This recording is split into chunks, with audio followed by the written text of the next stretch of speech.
Welcome to the classic trading. हमारा motto है learn and earn together. अगर आपको स्टॉक मार्केट के बारे में कोई भी प्रॉब्लम है, कोई भी दिक्कत है, आपकी कोई स्टॉक के बारे में आपको कोई व्यू चाहिए, कुछ भी चाहिए, तो आप मुझे दिए गए नंबर पे व्हाट्सअप कर सकते हैं। उसका कोई चार्जेस नहीं है, कुछ नहीं है। मैं आपको सपोर्ट दूंगा। अगर आपका लॉस हुआ है, कुछ भी हुआ है, तो मैं आपको धीरे धीरे सब कुछ सिखाऊंगा। मैं यहाँ पे कोई कोई पेड सर्विस, कोई कुछ मैं चालू नहीं कर रहा हूँ। मैं सिर्फ आपको सिखाने के लिए यहाँ पे मैं आया हुआ हूँ और मैं अपना एनालिसिस आपके साथ शेयर करूँगा। मेरा कोई पेड ग्रुप नहीं है या कुछ नहीं है। आपको फ्री ऑफ कॉस्ट मेरा टेलीग्राम चैनल मिल जाएगा। अगर आपको मेरा कांटेक्ट करना है तो आप मुझे व्हाट्सएप पर कांटेक्ट कर सकते हैं और मुझसे स्टॉक के बारे में राय ले सकते हैं। पर आपको अपना trading investment, welcome to the classic trading. अगर आपको डेली स्टॉक के बारे में और निफ्टी बैंक निफ्टी के लेवल के बारे में आपको अपडेट चाहिए तो आप हमारे चैनल को सब्सक्राइब करिए। एंड लाइव मार्केट में अपडेट पाने के लिए आप हमारे टेलीग्राम चैनल को सब्सक्राइब करिए। चलिए तो बात करते हैं निफ्टी बैंक निफ्टी के लेवल के बारे में। तो अगर अगर निफ्टी के हम एक्सपेक्ट करते हैं, अगर निफ्टी का आज का क्लोज देखें तो 11,893 के आसपास हमारा आज का क्लोज है।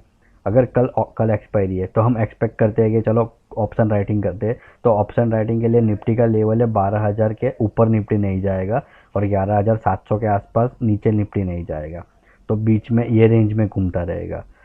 तो आपको ऑप्शन राइटिंग उस हिसाब से करनी है। ज़्यादा आप ऑप्शन चेन एनालिसिस से भी आप पता कर सकते हैं। अगर बात करते हैं कि कल हम किस लेवल पे बाय कर सकते हैं, तो निफ्टी 11,930 के ऊपर हम बाय कर सकते हैं और उसका जो टारगेट होगा वो 12,000 के आसपास होगा। और अगर सेलिंग साइड एक्सपेक्ट करते हैं तो आज के क्लोजिंग के नीचे हम सेल कर सकते हैं और उसका जो टारगेट होगा वो 11,785 का होगा। क्यों कि हम दोनों तरफ एक्सपेक्ट कर सकते हैं, क्योंकि मार्केट इज सुप्रीम। हम दोनों तरफ का लेवल सोच के ही चलना होगा। तो अगर हम दूसरे दूसरे लेवल की बात करते हैं बैंक निफ्टी के बारे में, तो बैंक निफ्टी में क्लियरली पैटर्न बना हुआ है, डाइवर्जन बना हुआ है। तो मोस्ट ऑफ चांस है तो वो नीचे जाएगा, पर कल के लिए प्रीमियम खराब करने के लिए वो ऊपर जाके भी नीचे जा सकता है। तो आप ध्यान रखिए, अगर हम सेल करते हैं तो 25,600 के आसपास हम सेल करते हैं और हमारा जो टारगेट रहेगा वो 25,000 का पहला टारगेट रहेगा और जो दूसरा टारगेट रहेगा वो 24,700 के आसपास हमारा दूसरा टारगेट रहेगा। तो डाइवर्जन है तो केयरफुल करके ट्रेड करिएगा। कल एक्सपायरी भी है तो सोच समझ के आप अपना ऑप्शन राइटिंग का स्ट्राइक प्राइस चूज करिएगा। अगर हम स्टॉक के बारे में बात करते हैं तो हमारा कल के लिए स्टॉक है भारत फॉर्ज। क्यों भारत फॉर्ज हमने सिलेक्ट किया? एक रेजिस्टेंस बनाया हुआ है जो 3 बार टच करेगा कल। अगर कल टच करके ब्रेकआउट देता है तो उसके साथ डिमांड सप्लाई जोन भी है। तो हमें हमें जो ब्रेकआउट देने का जो प्राइस है वो 468 के आसपास है। अगर वहाँ से ब्रेकआउट होता है तो हमारा पहला टारगेट रहेगा 475 और दूसरा टारगेट रहेगा 480 का। तो ये लेवल ध्यान रखिएगा। कल अगर ब्रेकआउट देता है तो आप वॉल्यूम भी चेक करिएगा, वॉल्यूम भी ज़्यादा इंपॉर्टेंट होता है। अगर उसके बाद के स्टॉक की बात करते हैं तो एसबीआई है। तो एसबीआई आप देखिए तो 206 205 के लेवल के आसपास से 3 से 4 बार रजिस्ट किया हुआ है।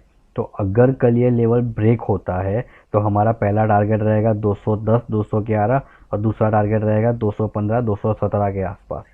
तो आप एसबीआई को ट्रेड करने के लिए आपको बैंक निफ्टी भी एक बार देखना होगा। अगर पॉजिटिव है तो एसबीआई में आप बेफिक्र हो गए बाई कर सकते हैं। तो कल एक्सपायरी है तो बैंक निफ्टी का भी मूव आपको ज़्यादा देखना पड़ेगा। अगर नेक्स्ट स्टॉक की बात करते हैं तो डिवीज लैब है। डिवीज लैब हमने क्यों सिलेक्ट किया है? तो उसने भी सेम पैटर्न रेजिस्टेंस बनाया हुआ है भारत फॉर की तरह, पर ये डेली टाइम फ्रेम में है। तो अगर हम इसको स्विंग ट्रेड के हिसाब से लेते हैं तो हमारा जो बाय लेवल होता है वो 32,008 के ऊपर बाय होता है। मतलब आज के दिन का जो हाई है उसके ऊपर बाय होता है और हमारा पहला टारगेट रहेगा 32,560 के आसपास। और अगर ये भी ब्रेक हो जाता है तो हमारा सीधा टारगेट रहेगा 3400 के आसपास।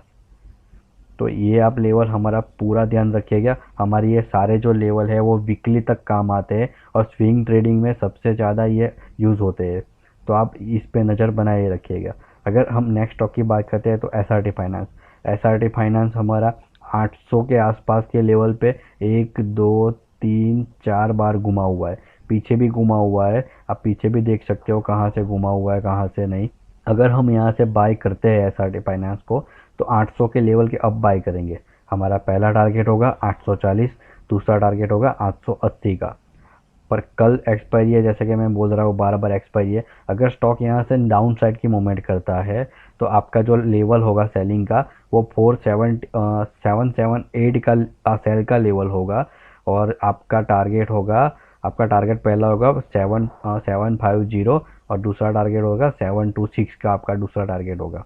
तो ये सारे लेवल आप ध्यान में रखिएगा।